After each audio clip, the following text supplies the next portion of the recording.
Bienvenue dans ce nouveau podcast « La parole est au Seigneur ». La parole est au Seigneur vous aide à envisager et préparer votre avenir avec confiance et sérénité au travers de conseils, de partage d'expériences et de témoignages. Vous êtes un professionnel de plus de 55 ans et à la croisée de nombreux questionnements.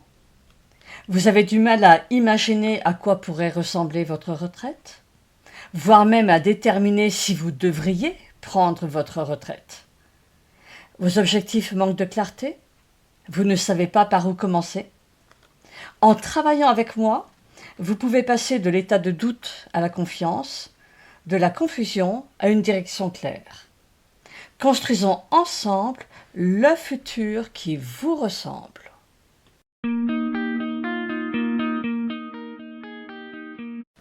Je m'appelle Françoise Perrabertier. Je suis coach professionnel certifié Coach Team, membre de l'EMCC. Cela fait plus de 15 ans que j'interviens dans les organisations. Et en tant que coach retraite, je vous accompagne dans votre évolution personnelle vers une retraite heureuse. Dans ce nouvel épisode, je souhaite échanger avec vous sur la notion de seniorité. Vous sentez-vous senior ? Vous préparez-vous à devenir senior ? Quelle est votre vision idéale de la seniorité ? Voici les 3 thématiques que nous allons aborder. À tout de suite.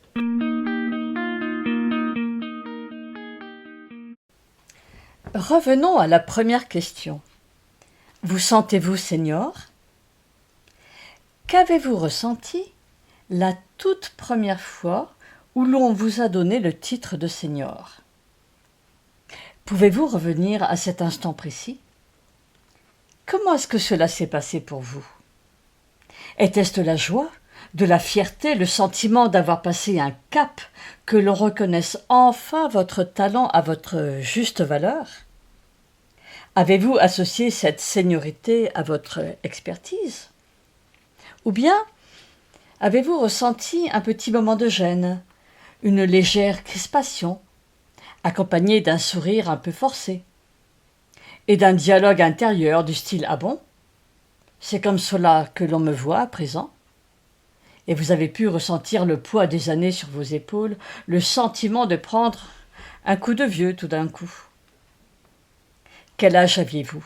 40 ans ? 45 ? 50 ? 55 ? Voire plus ? On le voit, chacun a pu vivre cette étape de la seniorité de façon différente. Pour certains, cette étape s'est passée de façon anodine. Pour d'autres, cela a été confortable. Pour d'autres encore, un peu surprenant, voire même inconfortable. Ce qui est certain, c'est que la notion de seniorité est d'une part assez large et d'autre part, elle a tendance à se diluer dans le temps. D'où ma deuxième question.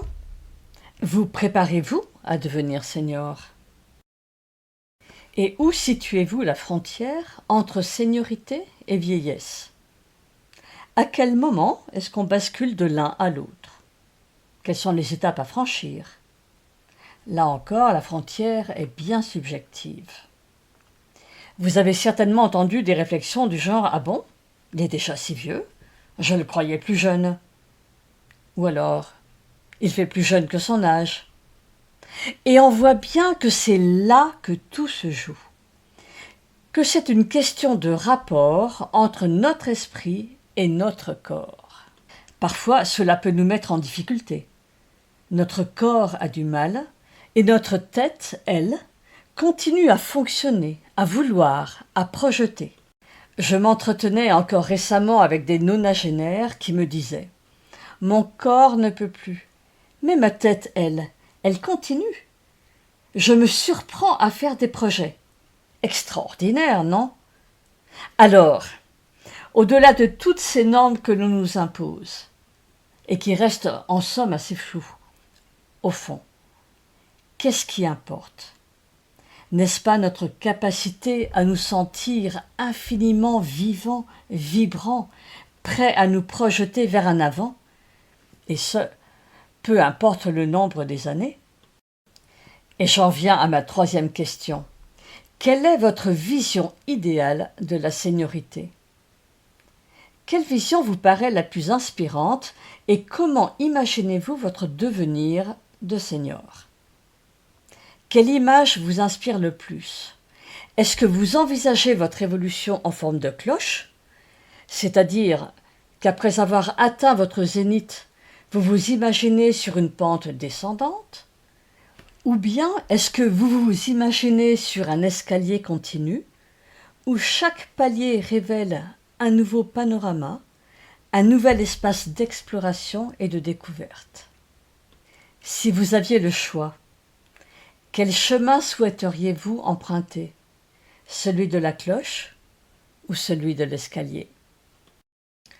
En conclusion, il est certainement bon de se préparer à la seniorité pour se donner les chances de vivre ce que l'on a envie de vivre. Et rester vivant, vibrant, est certainement là le point d'orgue du chemin de la seniorité.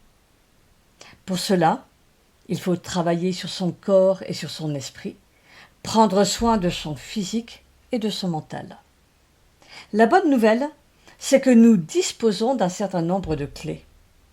Bien sûr, nous ne sommes pas tout-puissants, mais nous avons des clés à notre disposition. Je vous accompagne dans votre transition vers une retraite construite et choisie. Je vous remercie pour votre attention. Au plaisir de vous retrouver très prochainement pour un nouvel épisode de La parole est aux seniors. À bientôt.